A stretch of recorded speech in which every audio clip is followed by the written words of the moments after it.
kivulini akitupa semina juu ya malezi, ubaya wa ukatili na kadhalika. Amefanya kazi kubwa hapa kama hujafika.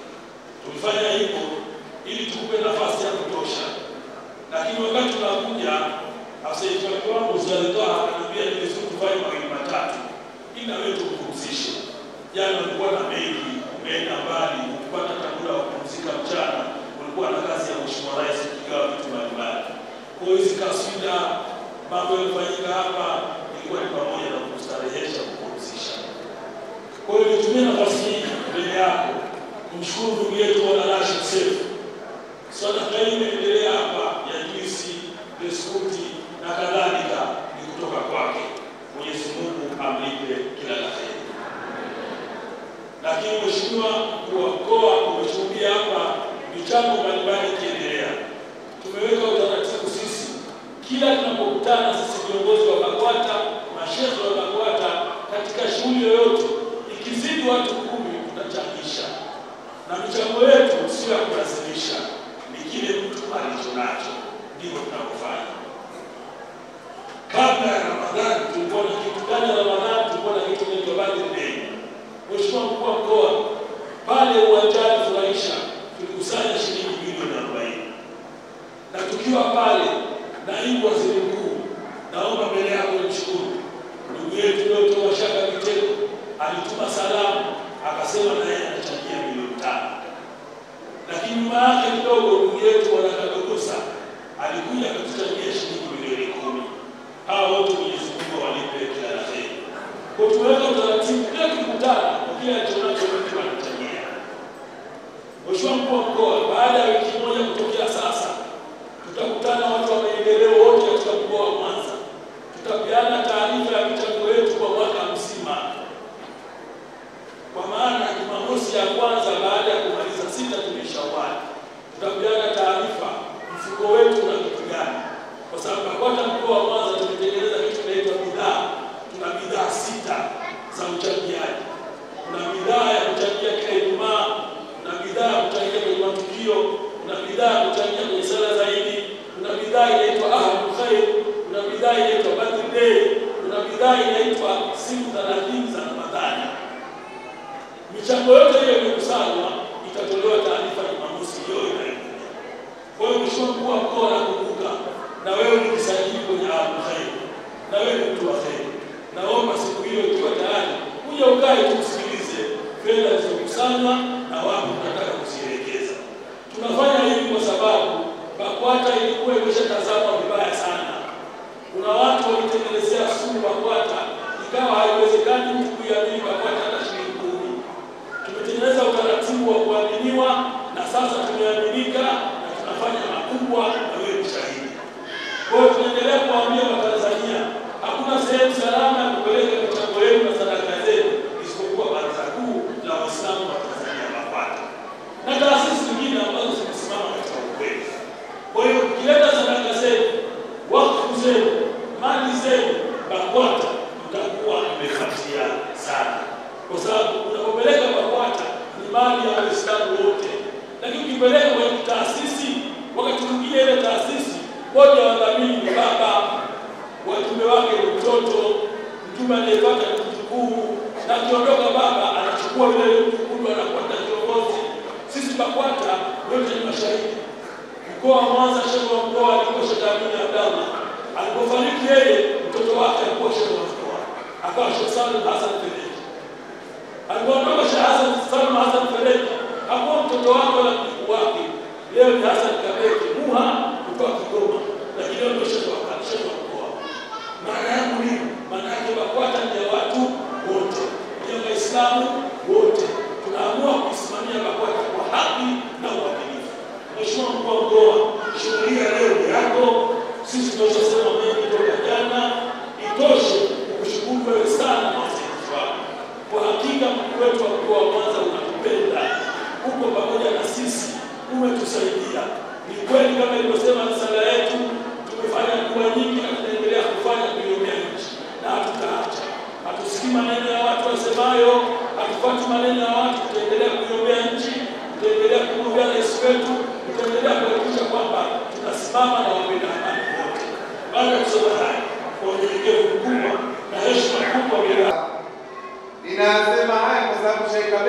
kualika siku moja kwenye futari ya watoto wa mitaani.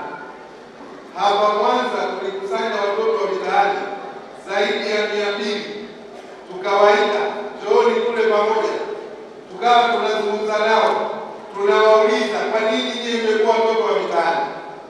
Moja ya mambo tuliyoyagundua ni kwamba baadhi ya watoto hao wamefiwa na wazazi wao, kwa hiyo ni yatima, lakini ndugu zao hawaoni thamani ya kuchukua watoto wa ndugu zao kuwalea katika nyumba zao.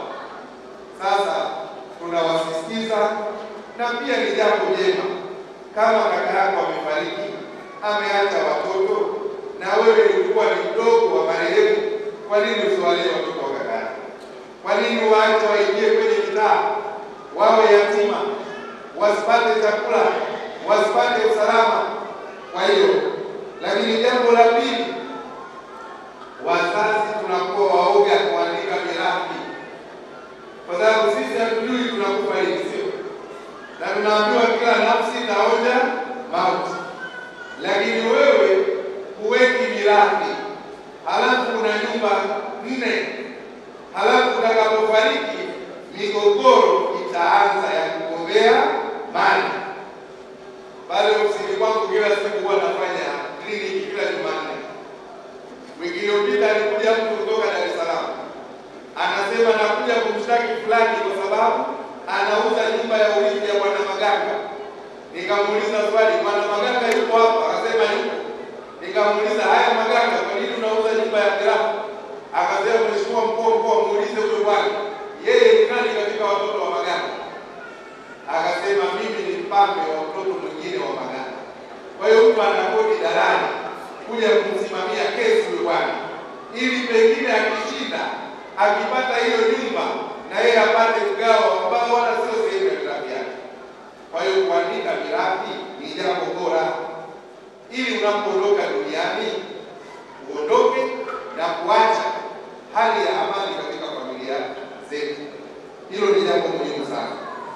Lakini jambo lingine ambalo linasababisha watoto wengi wa mitaani hapa Mwanza ni swala la ndoa na talaka. Mmoja akasema, wazazi walipozinduana, mimi nikaamua kuondoka huko Bunda nikaja hapa Mwanza. Haya, una umri gani? Miaka 9. Unafanya shughuli gani? Hakuna. Unalala wapi? Sina makazi maalum. Ushauri wako nani? Anasema huyo hapa anaitwa Tyson. Huyo Tyson ana miaka 4. Huyo ana miaka 9, mshauri wake ana miaka 4. Kwa nini umekuja hapa Mwanza? Anasema wazazi walizinguana, nikaona wananizingua. Ndoa na talaka, ndio maana tunasisitizwa tunapoachana tuachane kwa wema. Ukiachana kwa wema utapata shauku ya kupigia simu aliyekuwa mkeo, bwana watoto wanaendelea. Ukiachana kwa wema hata mama utapata fursa ya kupigia. Lakini nataka niwaambie jambo moja. Siku moja alikuja kijana mmoja, alikuja mama mmoja pale ofisini kwa mkuu wa mkoa. Anasema, mkuu wa mkoa nisaidie, mimi kodi ya nyumba imeisha. Wewe una watoto? Anasema ninao 3 na mmoja na ghorofa pale Dar es Salaam, katikati Kariakoo. Sasa kwa nini nikulipie mimi kodi na kijana sikulipie tena binti? Anasema, kwa kweli binti nilifanya makosa. Alipozaliwa nilikuwa bize na maisha, nikaenda Dar es Salaam kutafuta maisha, nikamwacha mtoto analelewa na bibi. Kwa hiyo mahusiano yake na mapenzi yake ni kwa bibi na sio mimi. Na nikienda Dar es Salaam anasema, wewe bwana mimi sikutambui. Kwanza una macho mekundu, inawezekana ni mchawi.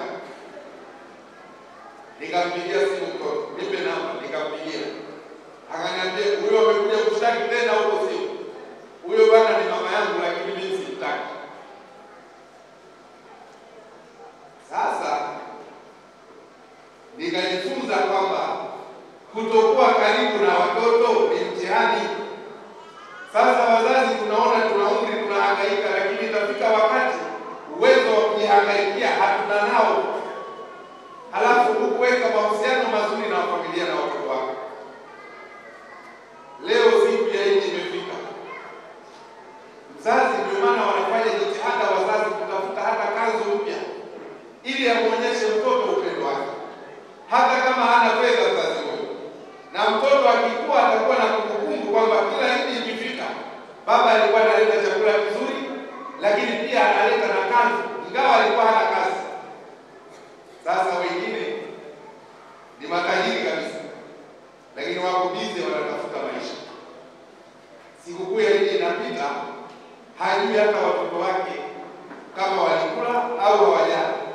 Anasema yuko bize anatafuta maisha, anataka kuongeza zaidi na zaidi, lakini hata hawashiki mkono watoto wake akawatoa out kwamba leo twendeni kule Malaika. Kule Malaika wala sio lazima uwe na pesa, unaenda unatembea, unapunga upepo, unarudi nyumbani. Lakini akakumbuka mtoto kwamba baba huyu alikuwa siku ya sikukuu ananishika mkono, tunakwenda wapi? Malaika. Sasa ikiwa mkuu wa wilaya ya Arusha alikuja, baba anasikitika. Nini? Anasema mwanangu alihudumia. Nilipomuita akasema, mtoto akaniambia mkuu wa wilaya muulize na huyo alipokuwa na uwezo wake aliwahi kuhudumia. Sasa apambane na hali yake. Baba nimebakia ni mali. Kwa hiyo ndugu zangu, kuipenda familia sio lazima uwe na uwezo. Watoto wanajua kwamba baba ana mapenzi na sisi. Lakini hata tukigongana na wakina mama, hawa wakina mama, sisi wakina baba tuko bize sana. Hatuulizii shuleni mtoto anakwenda, siku ya graduation wala hatuendi, yeye anakwenda. Alafu anapeleka na zawadi, anapeleka na keki. Wewe baba uko bize. Halafu siku ya sikukuu baba anatoa fedha, mama anaenda dukani, anachagua nguo nzuri, anazipeleka, anamwambia mwanangu nimekununulia nguo za sikukuu. Anapika chakula, anasema mwanangu njooni mle. Mwisho wa siku ikitokea wazazi hao wamegombana, mama anatengeneza sumu kwamba katika maisha nimepambana sana kukusomesha na kukulea. Ndio maana wazazi ambao watoto wao wazazi walifarakana wakiwa wadogo, ukiwaangalia leo wana mapenzi ya upande mmoja, na mara nyingi mapenzi yao ni kwa mama, sio kwa baba. Kwa nini? Kwa sababu mtoto siku zote na fikra zake ni kwamba anayenunua chakula ni mama, aliyeleta nguo ni mama, na mambo mazuri yote yalikuwa yakifanywa na mama yake. Kwa hiyo mambo haya sio mazuri, tujiepushe nayo, lakini pia